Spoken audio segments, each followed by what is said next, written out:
Nós planejamos aqui agora 4 casos.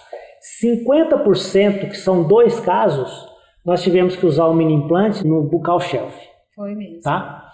E eu converso com milhares de pessoas através das redes sociais, vocês sabem disso, o tempo todo. E todo mundo fala assim: Hélio, eu sei que eu preciso muito fazer esse mini implante, mas eu tenho medo. Medo, a palavra medo, ela dá medo na gente. Só a palavra, né? A palavra, eu tenho medo. Quando você tiver medo, você tem que falar assim, logo depois dessa palavra: eu tenho medo de fazer o mini implante. Você tem que saber especificamente por que você tem medo. Do que, né? Do que você tem medo? Você tem medo de perfurar uma raiz? Tá bom. Concordo, eu também tenho medo. Só que pelo medo que eu tenho de perfurar uma raiz, o que eu faço?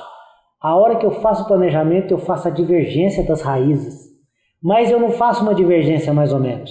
Eu faço uma divergência fora do normal. Porque eu nunca vou perfurar uma raiz fazendo a divergência delas. Hélio, mas eu tenho medo do mini implante quebrar.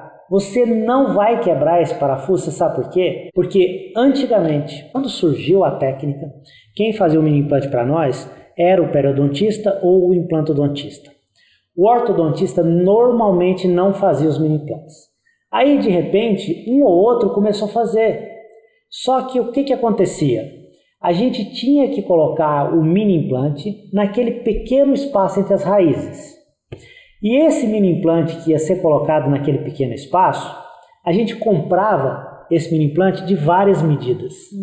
Tinha mini implante de 1.2 milímetros, de 1.3, 1.4, 1.5 e assim vai.